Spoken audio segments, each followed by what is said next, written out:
नमस्कार दोस्तों, स्वागत है आप सभी का आपके अपने चैनल फ्री एजुकेशन पर। और आज हम कवर करेंगे 110 एमसीक्यू बौद्ध धर्म और जैन धर्म की। क्योंकि बौद्ध धर्म और जैन धर्म से रिलेटेड क्वेश्चन 110% आपके एग्जाम्स में आते हैं, तो 110 क्वेश्चन ही मैंने लिए हैं इस टॉपिक से।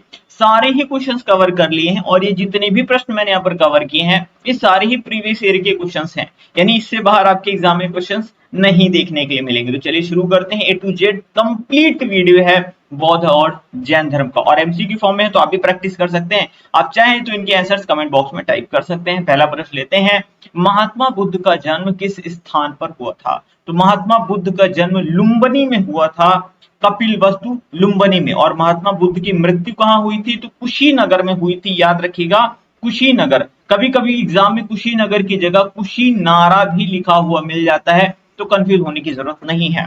गौतम बुद्ध का जन्म कब हुआ था? तो 563 ईसा पूर्व में गौतम बुद्ध का जन्म हुआ था। कई बार एग्जाम में पूछा गया है। गौतम बुद्ध के बचपन का नाम क्या था? जी हाँ, सिद्धार्थ नाम था गौतम बुद्ध के बचपन का नाम।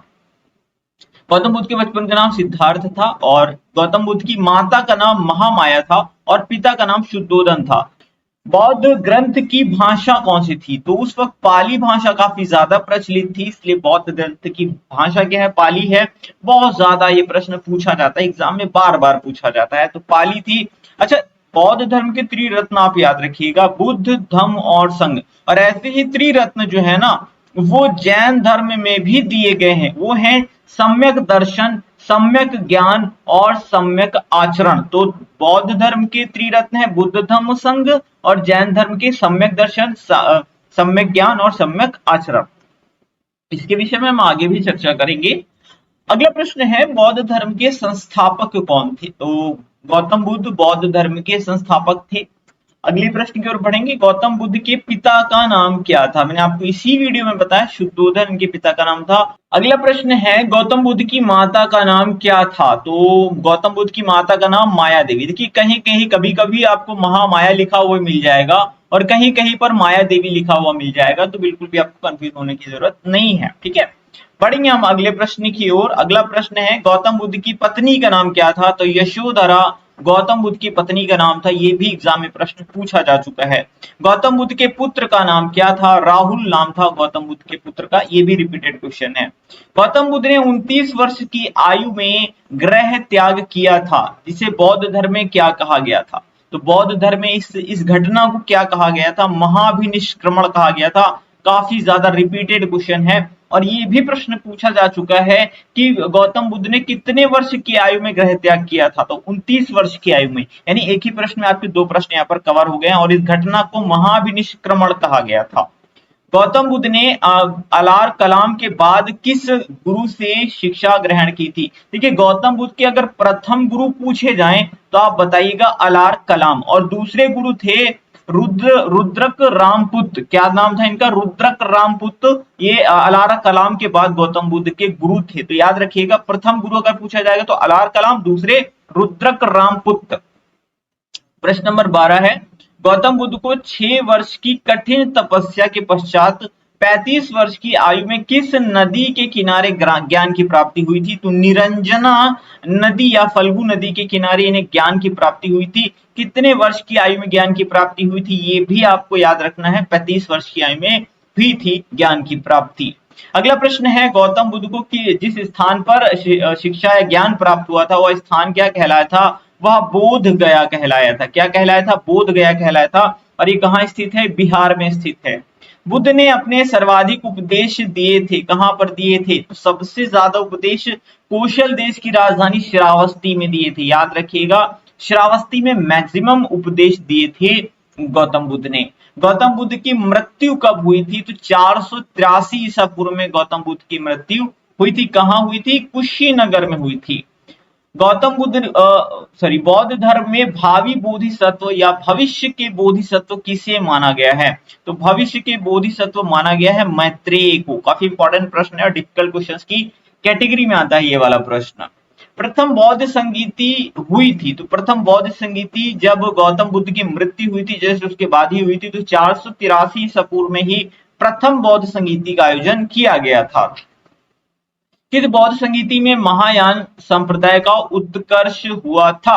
तो चौथी बौद्ध संगीति जो हुई थी उसमें जो बौद्ध धर्म था हीनयान और महायान दो संप्रदायों में विभक्त हो गया था, बट गया था। तो ये कौन सी संगीति थी? चौथी बौद्ध संगीति थी। ठीक है, इसी बौद्ध संगीति में जो बौद्ध धर्म था वो हीनयान और महायान में बट गया था। कहाँ हुई थी? कुंडलवन कश्मीर में हुई थी।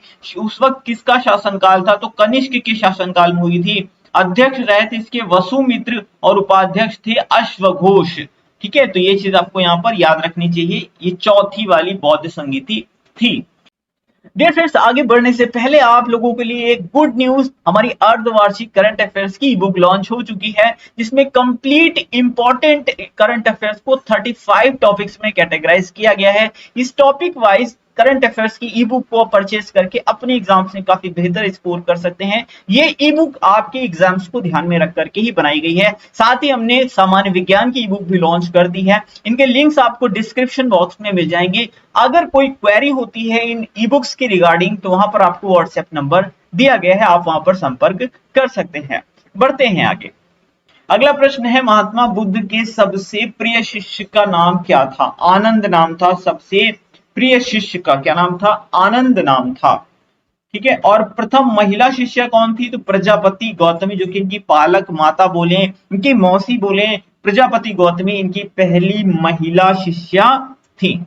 गौतम बुद्ध के जन्म से संबंधित प्रमुख चिन्ह क्या है? देखिए, जन्म से संबंधित तो कमल और साढ़, तो ऑप्शन नंबर डी जो है वो यहाँ पे एकदम करेक्ट हो जाएगा। कमल और साढ़ गौतम बुद्ध के जन्म से रिलेटेड चिन्ह है। किसे एशिया की रोशनी या फिर लाइट ऑफ एशिया कहा जाता है? तो गौतम बुद्ध को ही लाइट ऑफ एशिया कहा जाता है। बहुत इंपॉर्टेंट है, पूछा गया प्रश्न है। महात्मा बुद्ध ने सर्वाधिक उपदेश कहाँ दिए थे? तो श्रावस्ती में सबसे ज्यादा उपदेश दिए थे। बुद्ध चरित्र, जिसे बौद्ध का रामायण कहा जाता है, इसके रचनाकार कौन है? तो बुद्ध चरित्र के रचनाकार हैं अश्वघोष। और एक प्रश्न ये भी पूछा जाता है कि अश्वघोष किसके समकालीन थे? तो कनिष्क के समकालीन थे अश्वघोष। ऐसा प्रश्न पूछा गया है, याद रखिएगा। अगला प्रश्न है, निम्नलिखित में से कौन सा बौद्ध पवित्र स्थल निरंजना नदी के नदी पर स्थित है? तो बोध गया। ये क्योंकि आपको मैंने पहले ही बताया था, निरंजना नदी के किनारे ही इन्हें अज्ञान की प्राप्ति हुई थी। कहाँ? बोध गया में। तो बोध गया जो है वो निरंजना नदी के किनारे स्थित है। गौतम बुद्ध के गुरु का नाम क्या है? तो प्रथम गुरु का नाम क्या है? अलार कलाम है। मैंने अभी आपको बताया था, प्रथम गुरु का नाम अलार कलाम था। अगला प्रश्न है, प्रथम बौद्ध संगीति कहां पर संपन्न हुई थी? तो ये हुई थी राजगृह, जो कि कहाँ है? बिहार में है। इसको राजगीर भी अगर लिखा हुआ मिले तो कंफ्यूज नहीं होइएगा। अब मैं आपको एक तरीका बता देता हूं जिससे 4 की 4 बौद्ध संगीति कहाँ हुई थी आपको याद हो जाएगा और आप लाइफ में कभी भूलोगे नहीं, मैं इस बात की गारंटी लेता हूं। तो एक छोटी सी स्टोरी मैं आपको बताऊंगा। एक था राजा, उसने कर ली शादी, तो उसकी हो गई शादी, तो आ गई रानी। रानी का नाम था वैशाली। क्या हुआ? वैशाली नाम था। और 1 वर्ष के बाद उन्हें एक पुत्र हुआ। क्या हुआ? एक पुत्र हुआ। पुत्र को नजर ना लगे या पुत्र ज्यादा सुंदर दिखे, इसलिए राजा और रानी ने क्या किया? उस पुत्र के कान में कुंडल पहना दिए। क्या पहना दिए? कुंडल पहना दिए कान में। तो बस आपको याद हो चुका है, राजा यानी राजगृह। तो यानी पहली वाली बौद्ध संगीति कहाँ हुई थी? राजगृह में हुई थी। राजा की पत्नी का नाम था वैशाली, तो दूसरी वाली जो बौद्ध संगीति है वो वैशाली में हुई थी। और 1 वर्ष के बाद उन्हें एक पुत्र हुआ, तो तीसरी वाली बौद्ध संगीति हुई थी पाटलिपुत्र में। और उनका पुत्र और भी सुंदर दिखे, इसलिए उन्होंने उसके कान में कुंडल पहना दिए। तो चौथी बौद्ध संगीति हुई थी कुंडल वन में। लाइफ में आप कभी इस चीज को भूल नहीं पाएंगे, क्योंकि राजा के बाद ही उसकी पत्नी आएगी, और जब पत्नी आएगी तो बच्चा होगा, उसके बाद ही कान में कुंडल पहनाए जाएंगे। इस तरह से चारों बौद्ध संगीति आपको याद हो चुकी हैं। अच्छा लगा हो तो वीडियो को लाइक कर दीजिएगा। बढ़ते हैं, ठीक है। तो राजगृह। अच्छा, प्रथम बौद्ध संगीति से रिलेटेड कुछ और क्वेश्चन देखें तो ये कब हुई थी? 483 ईसा पूर्व में। बौद्ध महात्मा बुद्ध की मृत्यु भी 483 ईसा पूर्व में हुई थी। और उस वक्त शासन किसका था? तो अजात शत्रु का शासन था उस वक्त। और अध्यक्ष कौन थे प्रथम बौद्ध संगीति के? महाकश्यप। और शासन का काल किसका था? अजात शत्रु का था। महात्मा बुद्ध के प्रथम उपदेश की घटना क्या कहलाती? तो प्रथम उपदेश की घटना को कहते क्या हैं? इसको बोलते हैं धम्म चक्र प्रवर्तन या फिर धर्म चक्र प्रवर्तन बोलते हैं? धम्मचक्र प्रवर्तन। और ग्रह त्याग की घटनाओं को बोलते हैं महाविनिष्क्रमण, मैंने आपको पहले ही बताया था। और प्राण त्याग की घटनाओं को क्या कहते हैं? महापरिनिर्वाण बोला जाता है। तो ये तीनों ही आपको याद रखने हैं, एग्जाम में काफी बार पूछे गए प्रश्न है। महात्मा बुद्ध ने अपना पहला उपदेश कहाँ दिया था? पहला उपदेश सारनाथ में दिया था। सबसे ज्यादा उपदेश श्रावस्ती में दिए थे। अगला प्रश्न है, त्रिपिटक का संबंध निम्न में से किस धर्म से है? बौद्ध धर्म से त्रिपिटक का संबंध है। ये वाला प्रश्न तो अभी रिसेंटली में बात करूं तो इलाहाबाद हाई कोर्ट के जूनियर असिस्टेंट के एग्जाम में पूछा गया था। त्रिपिटक, त्रिपिटक है कौन कौन से? विनय पिटक, सुत्त पिटक और अभिधम्म पिटक। तो ये 3 पिटक हैं। बौद्ध धर्म 2 संप्रदायों में कब विभक्त हुआ था? चौथी बौद्ध संगीति में बौद्ध धर्म 2 संप्रदायों में विभक्त हो गया था। अब आप बताइए चौथी बौद्ध संगीति कहां हुई थी? डेफिनेटली आप आंसर कर पाएंगे, ठीक है। बौद्ध धर्म में घोड़ा किसका प्रतीक होता था? तो घोड़ा ग्रह त्याग का प्रतीक था। किसका? ग्रह त्याग का प्रतीक था घोड़ा। आगे बढ़ेंगे, द्वितीय बौद्ध संगीति के अध्यक्ष कौन थे? तो पहले के अध्यक्ष थे महाकश्यप, ठीक है। क्या कौन थे? महाकश्यप। और दूसरे के थे सुबुकामी। कौन थे? सुबुकामी। तीसरे के थे मोगलीपुत्र तिस्य और चौथे के थे वसुमित्र, ठीक है। तो इस तरह से आप याद रख सकते हैं, महाकश्यप पहले के, दूसरे के सुबुकामी, तीसरे के मोगलीपुत्र तिस्य और चौथे के वसुमित्र थे, सुबुकामी। और दूसरी बौद्ध संगीति किसके शासन काल में हुई थी? कालाशोक के शासन काल में हुई थी। कहां हुई थी? वैशाली में हुई थी। अच्छा, मैंने आपको ये तो याद करवा दिया है कि बौद्ध संगीति कहां हुई थी। अब मैं ये भी याद करवा देता हूं किसके शासन काल में हुई थी। करवा दूं? ठीक है, शासन काल भी चलिए मैं आपको याद करवा देता हूं। याद हो गया आपको? एके क्या? एके तो पहला हो गया आपका अजात शत्रु, अजात शत्रु, ठीक है, अजात शत्रु। दूसरा काला शोक, क्या? काला शोक। फिर अशोक, क्या? अशोक। और फिर कनिष्क, क्या? कनिष्क। देखिए ये भी आपको याद हो गया, कितना इजीली याद हो गया। अक्षय कुमार याद रख लो 2 बार। अच्छे को शॉर्ट में एके बोलते हैं ना, तो एके। तो पहला ए अजातशत्रु, दूसरा के कालाशोक। तो अजातशत्रु अशोक, अजातशत्रु कालाशोक अशोक कनिष्क हो गया आपको ये भी याद। यानी किसके शासन काल में हुई थी? याद हो चुका है, पहला, दूसरा और ये हो गया तीसरा और ये चौथा, ठीक है। दोनों चीजें आपको याद हो चुकी हैं। महात्मा बुद्ध ने किस स्थान पर महापरिनिर्वाण प्राप्त किया था? कुशीनगर, या इसको कुशीनारा के नाम से भी जाना जाता है। किसके द्वारा तृतीय बौद्ध संगीति को संरक्षण प्रदान किया गया था? यानी किसके शासन काल में हुई थी? तो पहला तो अजातशत्रु था, ये अशोक है, तो ऑप्शन नंबर बी यहाँ पे करेक्ट हो जाएगा। इजीली याद हो गया लाइफ टाइम के लिए आपको। गौतम बुद्ध द्वारा अपने धर्म में दीक्षित किया जाने वाला अंतिम व्यक्ति कौन था? तो अंतिम शिष्य बोल सकते हैं सुभद्र, या कहीं कहीं सुभद्र लिखा हुआ मिलता है, ठीक है, इस तरह से। तो सुभद्र, ठीक है। तो याद रखिएगा ये इनका अंतिम शिष्य था और सबसे प्रिय शिष्य आनंद था। अगला प्रश्न है, प्राचीनतम विश्वविद्यालय कौन सा था? तो सबसे प्राचीनतम विश्वविद्यालय था नालंदा। और किस भाषा का ज्यादा प्रयोग बौद्ध धर्म के प्रचार के लिए किया गया? तो पाली भाषा का प्रयोग सबसे ज्यादा किया गया था प्रचार के लिए। गौतम बुद्ध को ज्ञान की प्राप्ति किस वृक्ष के नीचे हुई थी? तो वृक्ष था पीपल का वृक्ष। कौन सा था? वृक्ष पीपल का। बौद्ध धर्म ग्रहण करने वाली पहली महिला कौन थी? तो इनकी मौसी महाप्रजापति गौतमी ही प्रथम महिला शिष्या थी गौतम बुद्ध की। बोध गया कहाँ स्थित है? बिहार में स्थित है बोध गया। जातक किसका ग्रंथ है? तो जातक बौद्ध धर्म का ही ग्रंथ है। इसमें महात्मा बुद्ध की जो है कुछ कहानियों का वर्णन किया गया है, जातक कथा बोलते हैं इसको, जातक कथा संग्रह। बुद्ध को ज्ञान प्राप्त कहाँ हुआ था? तो सारनाथ में ज्ञान की प्राप्ति हुई थी। कहाँ? सारनाथ में। सारनाथ में बुद्ध का प्रथम प्रवचन क्या कहलाता है? तो प्रथम बुद्ध जो प्रवचन था वो धर्म चक्र प्रवर्तन कहलाता है। बुद्ध के ग्रह त्याग का प्रतीक क्या है? तो ग्रह त्याग का प्रतीक था घोड़ा। कुछ क्वेश्चंस रिपीट हो गए हैं एक दो। गौतम बुद्ध द्वारा भिक्षुणी संघ की स्थापना की गई थी। तो भिक्षुणी संघ की स्थापना कहाँ की गई थी? वैशाली में की गई थी। अगला प्रश्न है, सर्वप्रथम शून्यवाद का सिद्धांत का प्रतिपादन किसके द्वारा करने वाले बौद्ध दार्शनिक का नाम क्या है? तो शून्यवाद का सिद्धांत किसने दिया था? नागार्जुन ने दिया था। ये कई बार पूछा गया है।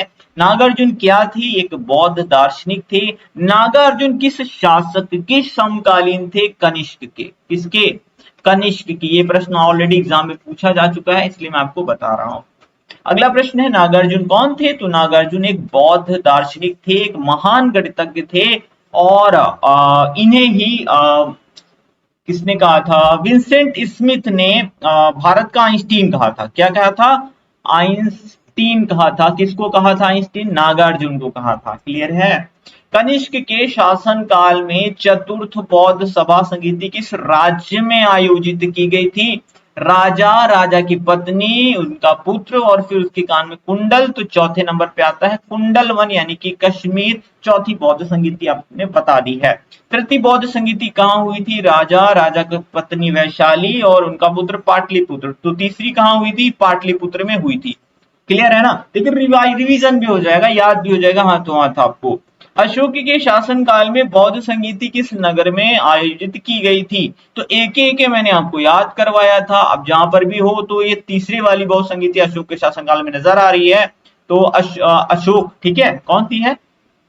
ये तीसरी वाली। अच्छा, कहां पर हुई थी ये पूछी जा रही है। मैंने आपको बताया था राजा, ठीक है, राजा और राजा की पत्नी वैशाली और उनका पुत्र पाटलिपुत्र। तीसरे नंबर पे पाटलिपुत्र। इस तरह से आप यहाँ पर कर सकते हो। ठीक है, बिल्कुल आपको कंफ्यूजन नहीं होगा, इजीली हो जाएगा। अगर आपको डायरेक्ट याद है तो वो सो बेटर होता है। ठीक है, लेकिन कुछ लोगों को कंफ्यूजन हो जाता है, इसलिए ट्रिक लगानी पड़ती। तीसरी बौद्ध संगीति किसके शासन काल में हुई थी? एक आपने याद किया। और तीसरी वाली हो गई अशोक के शासनकाल में। कुछ क्वेश्चन मैंने प्रैक्टिस के लिए आपके लिए यूं ही डाल दिए। 250 ईसा पूर्व में हुई थी और इसकी अध्यक्षता मोगलीपुत्र तिस्स ने की थी। बौद्ध ग्रंथ पिटकों की रचना निम्नलिखित में से किस भाषा में की गई? पाली भाषा में की गई है ये। अगला प्रश्न है, किस शासक के शासनकाल में नेपाल में बौद्ध धर्म का गमन हुआ था? तो अशोक के शासनकाल में बौद्ध धर्म का गमन हुआ था। मठ और स्तूप किस धर्म से संबंधित हैं? तो बौद्ध धर्म से रिलेटेड है मठ और स्तूप। बौद्ध धर्म और जैन धर्म दोनों के उपदेश किसके शासनकाल में दिए गए थे? तो दोनों के ही उपदेश की अगर यहाँ पर बात करें तो बिंबिसार के शासनकाल में दिए गए थे। बिंबिसार किस वंश का संस्थापक था? हर्यक वंश का संस्थापक था बिंबिसार। और बिंबिसार के ही समय में दोनों के ही उपदेश दिए गए थे। अच्छा, पहले जैन धर्म आया था या पहले बौद्ध धर्म आया था? आप बता सकते हो? कंफ्यूजन तो नहीं है? चलिए कमेंट बॉक्स में कमेंट करके बताइए। वैसे पहले जैन धर्म आया था, उसके बाद बौद्ध धर्म की उत्पत्ति हुई थी।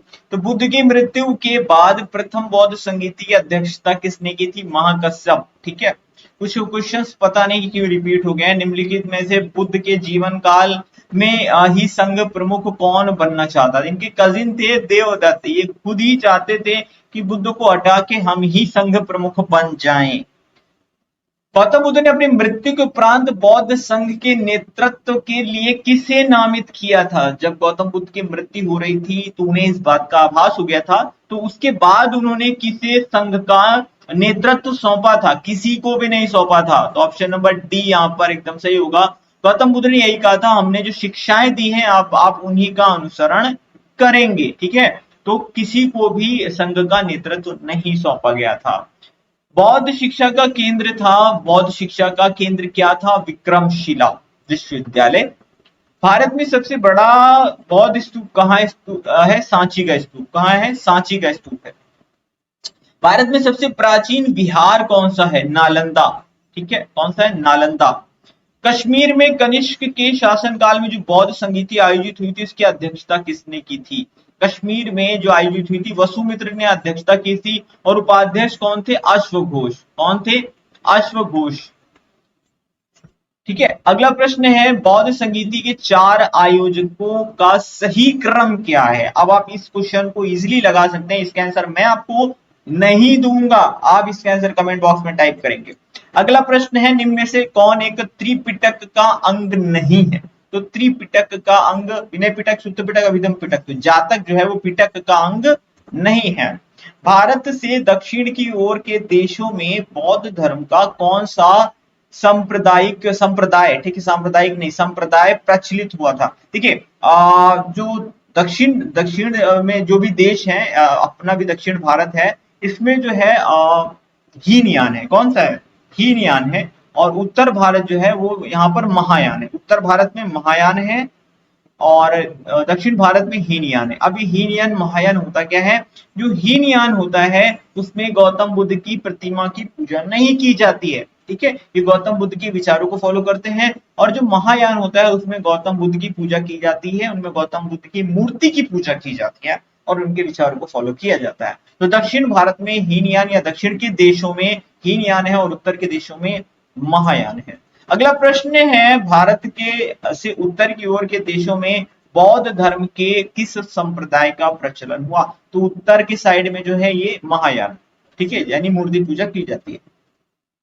बौद्ध धर्म को भारत में अंतिम राजकीय संरक्षण किस वंश के शासकों ने दिया था? अंतिम बौद्ध धर्म को भारत में, अच्छा, अंतिम शासक कौन से थे? तो ये थे बंगाल के पाल। क्या थे?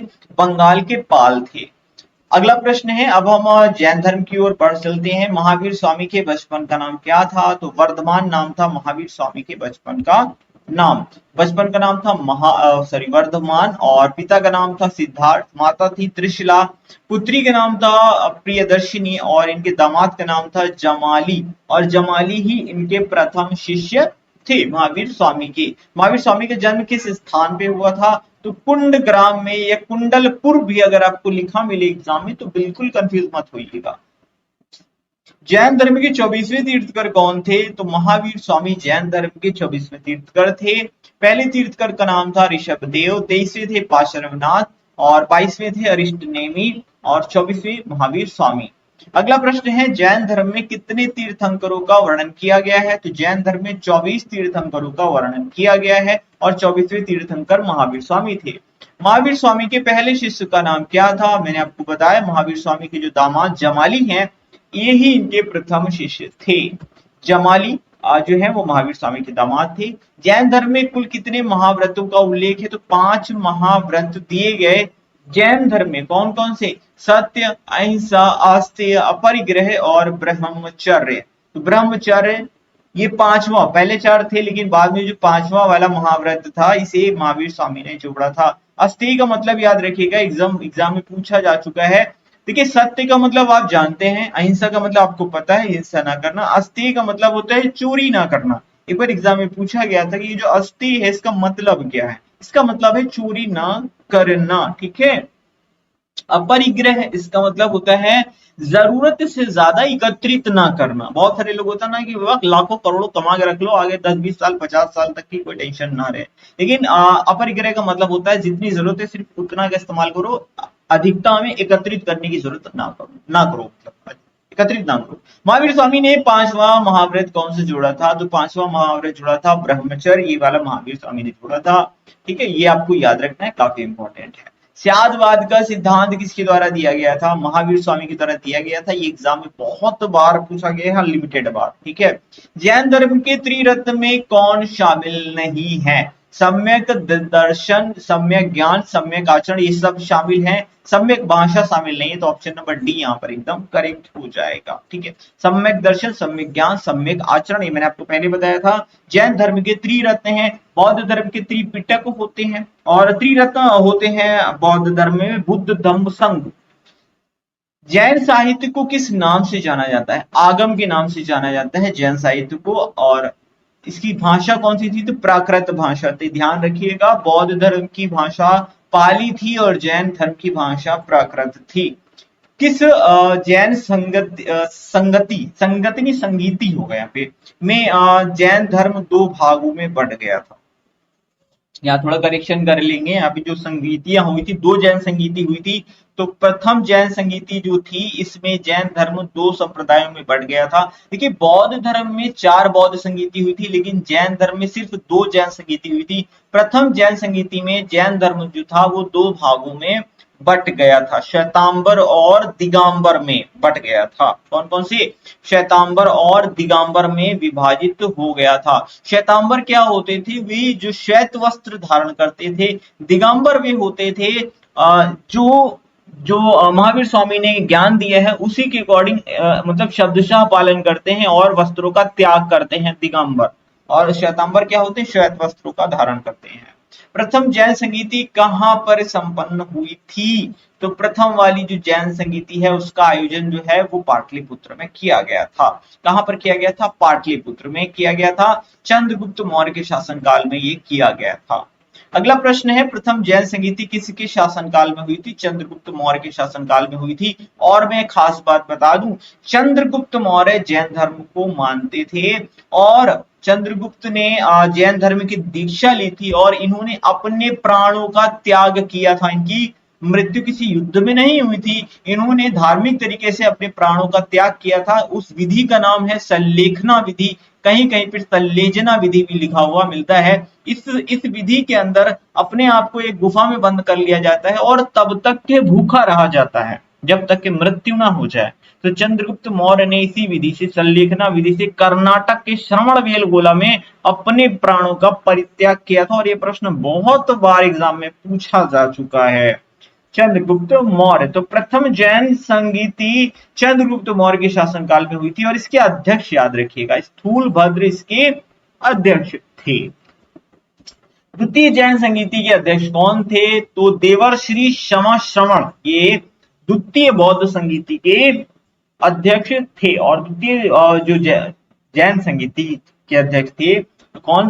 देवर्षि क्षमा श्रवण। और द्वितीय जैन संगीति कहाँ हुई थी? वल्लभी में हुई थी। बहुत पढ़ा के काफी ज्यादा मैं थोड़ा सा कंफ्यूज हो गया हूँ। बौद्ध धर्म में महात्मा बुद्ध का नाम बार बार आता है। महावीर स्वामी के बाद जैन धर्म का प्रचार किसने किया था? तो सुधर्मन ने किया था। किसने किया था? सुधर्मन, कहीं कहीं सुधर्मन भी लिखा हुआ मिलता है तो आप सुधर्मन याद रख सकते हैं। सुधर्मन ने किया था। जैन धर्म ने अपने आध्यात्मिक विचारों को सांख्य दर्शन से ग्रहण किया है। और बस चलिए बढ़ते हैं। सांख्य दर्शन के रचयिता कौन है? कपिल, वो मैंने आपको बताया था। ठीक है, आगे बढ़ जाते हैं। जैन साहित्य से संबंधित भाषा कौन सी थी? तो प्राकृत भाषा जैन साहित्य से संबंधित थी। बौद्ध साहित्य से रिलेटेड थी पाली।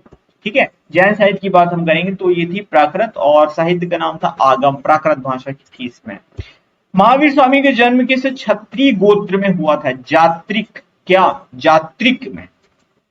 महावीर स्वामी की माता का नाम क्या था?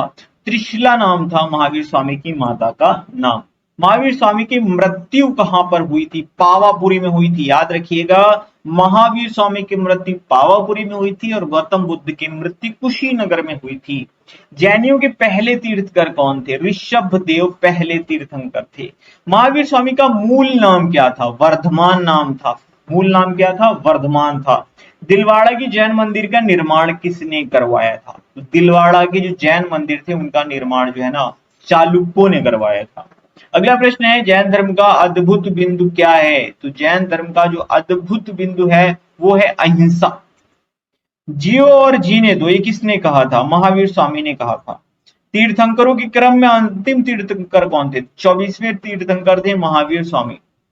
अगला प्रश्न है, जैन धर्म में पूर्ण ज्ञान के लिए क्या शब्द यूज किया गया है? कैवल्य यूज किया गया है। क्या? कैवल्य।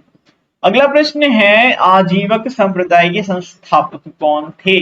मखलिपुत्र गोशाल आजीवक संप्रदाय के संस्थापक थे। पहले ये जैन धर्म को ही फॉलो करते थे, महावीर स्वामी के शिष्य थे, लेकिन किसी वजह से इन्होंने जैन धर्म छोड़ दिया और अपना ही एक संप्रदाय बनाया जिसका नाम रखा आजीवक संप्रदाय और इसकी स्थापना की। तो ये एग्जाम में पूछा जाता है, आजीवक संप्रदाय के संस्थापक कौन थे? मखलिपुत्र गोशाल थे। अगला प्रश्न है, निम्नांकित कथनों का विचार करें एवं चैत्य व विहार में क्या अंतर है ये बताएं। तो विहार जो था, अकॉर्डिंग टू दीज ऑप्शन, विहार पूजा स्थल होते थे और चैत्य जो थे वो बौद्ध भिक्षुओं का जो है निवास स्थान हुआ करता था।